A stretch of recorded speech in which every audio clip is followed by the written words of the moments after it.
আমি স্বীকার করি শেখ হাসিনা যথেষ্ট যথেষ্ট নির্যাতন করেছে বিএনপিকে, যথেষ্ট নির্যাতন করেছে জামাতে ইসলামকে, কিন্তু আপনার বিচার পাওয়ার যে একটা ক্ষমতা ছিল বা অ্যাটলিস্ট আপনি আদালতে যেতে পারছেন, সেটা তো এখন নাই।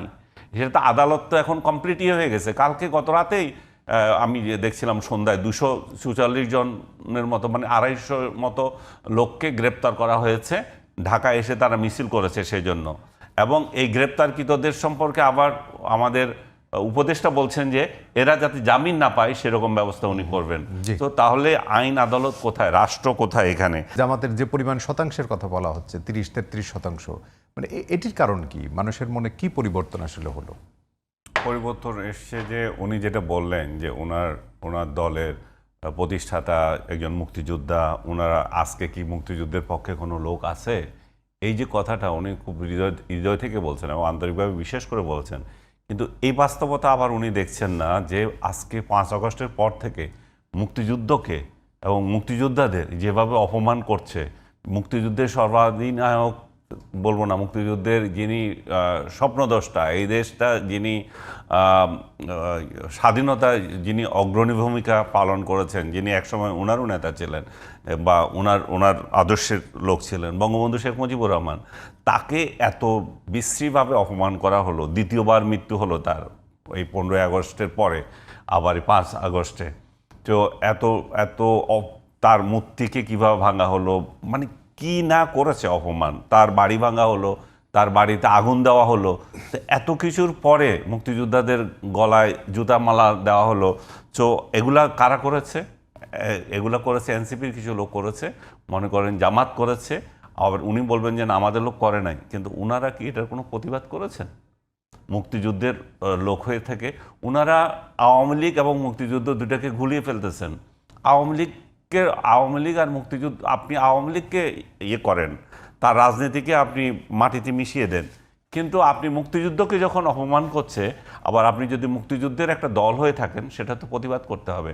এখন মানুষ দেখছে যে বিএনপি আর জামাতের মধ্যে তো কোনো পার্থক্য নাই। জামাত যদি শুধু বলে যে আমরা মুক্তিযুদ্ধের সময় 71 সালে যা অপকর্ম করেছিলাম তার জন্য ক্ষমা প্রার্থী, এবং মাঝে মাঝে একটু মানে একটুখানি মুখ দিয়ে বলতে চায়ও, কিন্তু সেই চাওয়াতে হবে না, তারা আনুষ্ঠানিকভাবে তাদের দলীয় সিদ্ধান্ত নিয়ে এবং করতে হবে। শোনা যায় যে সেরকম পরিকল্পনাও তাদের সামনের দিকে আছে। থাকলে যদি থাকুক, তাহলে তো ওনাদের সাথে তো জামাতের আর কোনো পার্থক্যই থাকবে না। তো সেই ক্ষেত্রে আমি কেন চাঁদাবাজের একটা দলকে ভোট দেব? আমি তো যারা সৎ নেতৃত্বের কথা বলে তাদেরকে ভোট দেব, যারা আমাকে সুখে দুঃখে একটু দেখবে তাদেরকে ভোট দেব। উনি এবং এনসিপির, আমি ওনার কথা এই জন্য বলছি যে ওনার দল এবং এনসিপি বারবার এই কথাটা বলে, জামাতও বলে এটা, যে ওবায়দুল কাদের বলেছিল 10 লক্ষ লোক মারা যাবে, তোফায়েল নাকি এরকম কিছু বলেছিল। কই 10 লক্ষ তো মারা যায় না, তার মানে সংখ্যাটা 10 লক্ষ হয় নাই মৃত্যুর। এই জন্য ওনাদের এখন আফসোস রয়ে গেছে। আমি কালকে আওয়ামী লীগের একটা ইয়ে থেকে দেখলাম মোর দেন 56 অর মানে তাদের নেতাকর্মীদেরকে হত্যা করেছে যে 5 আগস্টের পর থেকে। এটা আপনি দেখেছেন কিনা জানি না, একটা তালিকা তারা বের করেছে। এই তালিকাতে তাদের একদম নাম, গ্রাম, তার ঠিকানা, কোন ইভেন্টে তাকে হত্যা করা হয়েছে সব আছে। 100 না, 100 নিচে এই সংখ্যাটা। তাহলে ওনারা এই 100 হলো কেন? সেটা 10 লক্ষ হওয়া উচিত ছিল। সেই জন্য ওনাদের আফসোস যে 10 লক্ষ তো হয় নাই। হ্যাঁ, তো এটা নিয়ে তো আফসোস করার কিছু নাই। উনি ডিসপ্লেস বলে একটা কথা আছে, রিফিউজি, একটা 2 ধরনের আছে, রিফিউজি আর একটা হচ্ছে বাস্তুচ্যুত হওয়া। আপনি বাস্তুচ্যুত হওয়া মানে হচ্ছে রিফিউজি না। রিফিউজি হচ্ছে আপনি আপনার বাসস্থানই নাই। আরেকটা হচ্ছে যে আপনার বাসস্থান আছে কিন্তু আপনি সেখানে থাকতে পাচ্ছেন না, ডিসপ্লেস হয়ে আপনি অন্য জায়গায় গেছেন। আজকে বাংলাদেশ আওয়ামী লীগের কমপক্ষে 2 কোটি লোক বাস্তুচ্যুত অবস্থায় আছে। তারা নিজের বাড়িতে থাকতে পারছে না, তারা নিজের বাড়িতে শান্তিতে ঘুমাতে পারছে না, নিজের মা বাবাকে দেখতে পাচ্ছে না। যখন তারা দেখতে যাচ্ছে তখন তাদেরকে হত্যা করা হচ্ছে, তাদের বিরুদ্ধে ভুয়া মামলা দিয়ে রাখছে, এবং এই ভুয়া মামলা যতগুলো আছে এই ভুয়া মামলা 100 ভাগ লোক বলবো না, 90 ভাগ বিএনপি লোকরা করেছে। তাহলে আপনি যে এরকম একটা পরিস্থিতি তৈরি করে দিয়েছেন, তখন যে আপনি বলেন না আমরা তো ওদের মতো করি নাই, আপনি কম করেছেন কোথায়? ওরা তো আপনাকে ঘরে থাকতে দিয়েছে, আপনাকে জেলে দিয়েছিল, আপনি তাদেরকে জেলে দেন। আপনি তো জেলে দিয়েও শান্তি পাচ্ছেন না। জেলে যখন যাচ্ছে, হাবিবে নিজে বলুক কতবার উনি পেয়েছেন, জামিন পেয়েছেন, জামিনে কি ধরনের বাধা হয়েছে আমি তো দেখি না। এখন তো আপনি আসামি হয়ে যখন আপনি কোর্টে যাচ্ছেন তখন আপনার উকিলকে মারতেছে, আপনার উকিলও পাচ্ছেন না, আপনি উকিল যারা আসতেছে তাদেরকে ডিম মারতেছে। আসামি হয়ে আপনি গেলেন, হেলমেট লাগিয়ে আপনাকে রাখতেছে, আপনাকে আঘাত করতেছে। এই পরিস্থিতিগুলো কি আসছিল শেখ হাসিনার আমলে?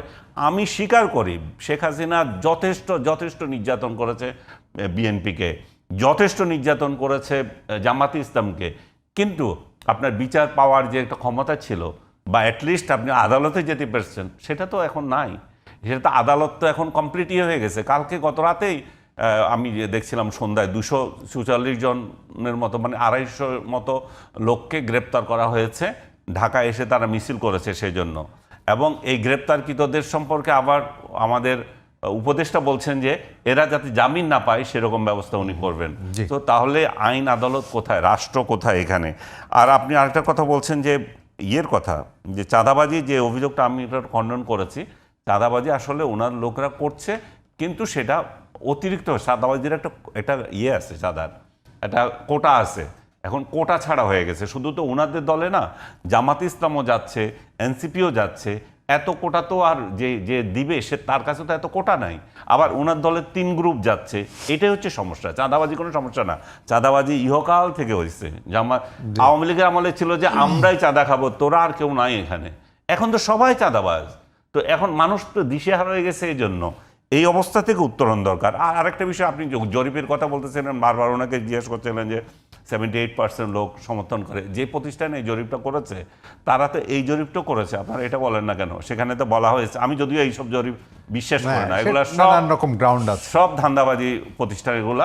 ওই ধান্দাবাজি প্রতিষ্ঠান আবার এটাও করেছে 45% লোক চায় যে আওয়ামী লীগ ছাড়া যে নির্বাচন হবে সেটা একটা গ্রহণযোগ্য নির্বাচন হবে না। তার মানে কি 45% লোককে তো আপনি বঞ্চিত করছেন, নির্বাচন করতে যাচ্ছেন, এবং 45% লোককে বঞ্চিত করে আপনি যে নির্বাচন করবেন সেটা কতটুকু গ্রহণযোগ্য হবে? আমরা এই আলোচনা শেষ করতে চাই। আপনি যে বারবার বলছেন নির্বাচন দেওয়া নিয়ে, নির্বাচন এই সরকার দেবে কিনা, নির্বাচন এই সরকারের দেওয়ার নিয়ত আছে, কিন্তু এই সরকার যে নির্বাচন করতে যাচ্ছে সেটা যে একটা ভয়াবহ দুর্যোগপূর্ণ, এটা কি বলবেন আপনি, ভায়োলেন্সপূর্ণ একটা নির্বাচন হবে তাতে সন্দেহ নেই।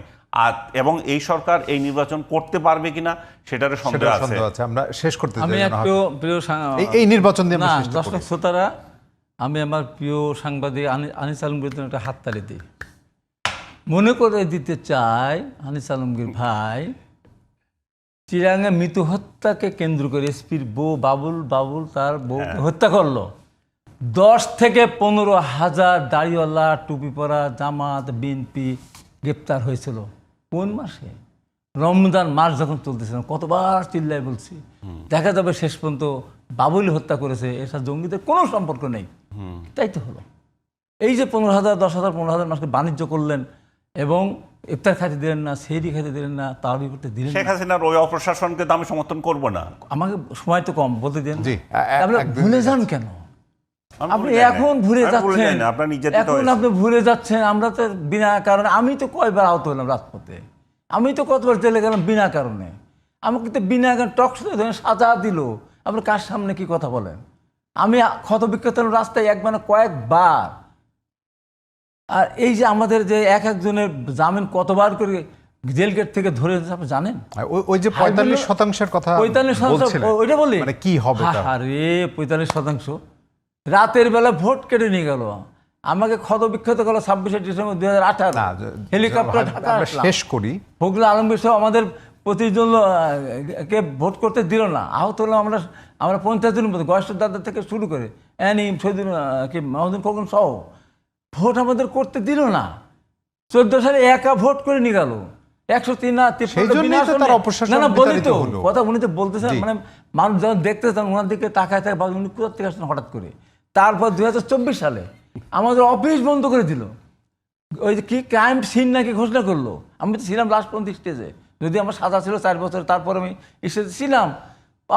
আমাদের অফিস খুলতে দিল না, ভোট করতে দিল না।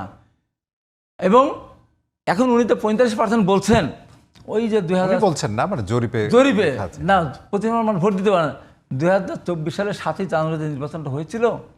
আমরা কিন্তু একটা সুন্দর পদক্ষেপ নিয়েছিলাম, আমরা নির্বাচন প্রতিহত করব না। জনগণের কাছে আহ্বান জানিয়েছিলাম, বিএনপি আহ্বান জানিয়েছিলেন, তারেক রহমান আহ্বান জানিয়েছিলেন, আপনারা ভোট কেন্দ্রে যাবেন না, এদের প্রত্যাখ্যান করেন। ওই 5 থেকে 7% মানুষ ভোট দিতে গিয়েছে। বোমাবাজি কোনো সেন্টারে হয় নাই, তাহলে 50% গেল কোথায়? কোথায় গেল? তারপর ভোট তাহলে এবার নিশ্চয়ই ভোট সংখ্যা বাড়ানোর জন্য পৃথিবীর ইতিহাসে এরকম জঘন্য ভোট কোনদিন হয়নি। একই দল আমলের গঠনতন্ত্র আসে, একজনকে নৌকা মার্কা দিবে, তার বিরোধিতা করলে তাদের বিরুদ্ধে ব্যবস্থা নেবে, প্রেজেন্ট স্বতন্ত্র কনটেক্সটে করলে মানুষের অংশগ্রহণ না, থাকবে। সেটা এটি তো আপনি করলে বলতে পারে, চাচ্ছেন। করলে জি। সেখানে বহিষ্কার করা হবে। কি হলো?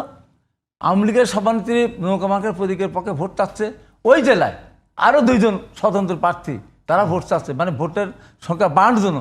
তারপরেও 7 থেকে 8% ভোট বেশি ভোট। এবারে নিশ্চয়ই সেরকম হবে না, প্রেজেন্ট কনটেক্সট সেটাই বলছি, এই যে 45% এবারে তো গেল হবে না। কোথায়? হাবিব ভাই যদি শেষ করেন। 45% গেল হিসাবটা আসলো কি করে? যে আওয়ামী লীগের দুর্নীতির শেষ করতে কথা চাই। ভুলে গিয়ে শেষ করে দিয়েছি। কথা বলছে যে জিয়া রহমানের কথা বললেন, চান্স মুক্তিযোদ্ধা জিয়া রহমানের কি তার বীরতম খেতাবটা কেড়ে চেয়েছে। উনি জিয়া রহমানের মুক্তিযোদ্ধা। বাড়ির সামনে কোনো জিয়া সন্দেহ রহমান নাই। মাজারে যাওয়ার সময় তার ওখানে ব্রিজ ছিল, যেখানে আমরা মাজার জিয়ারত করে যায়, হঠাৎ করে রাত্রে ব্রিজ নেই, কাঠের ব্রিজ। মানুষ তো সেটা গ্রহণ করেনি, সেজন্যই তো কতভাবে বিতাড়িত করেছে। জি, মুক্তিযোদ্ধাকে জিয়া রহমানকে কতভাবে হেয় প্রতিপন্ন করা হয়েছে, কতভাবে চিন্তা, কথায় কথায় আমরা শেষ করবো। সেই আওয়ামী লীগের ওই শাসনকে যদি আমার ভাই আনিস আলমগীর ভুলিয়ে দিতে চায়, এই দেশের সব মানুষ আমার আনিস আলমগীর ভাইকে মনে রাখবে। রে এমন একটা সময় আনিস আলমগীর ভাই জি, এই দুঃশাসকের আমরা পক্ষে অসম্পূর্ণ কথা আলোচনা বলে হয়তো শেষ করতে আনিস পারবো। আলমগীর ভাই বিখ্যাত হয়ে যাবে এবং আমার বিখ্যাত স্মরণীয় হওয়ার হয়ে কিছু নাই থাকবে। ভাই। আনিস ভাই আর আমার কিছু- বিখ্যাত হওয়ার কিছু নাই। আওয়ামী লীগের স্মরণীয় ক্ষমতায় থাকবে। আপনারা আনতে দিয়েন না, সেটা তো আমার কোনো আপত্তি নাই, কিন্তু স্মরণীয় মানুষকে থাকবে। শান্তিতে থাকতে দেন, আমরা মানুষকে- আমরা কি মানুষ আমরা যাতে মানুষের ঘরে মানুষের থাকতে পারে সেটা দেন। আমরা আমার বাড়ি এবং ছাড়া একটা ঘর ছাড়া নির্বাচন বললেন? আমরা শেষ করতে আপনারা ঘর ক্ষমতা ছাড়া নেন। বললেন?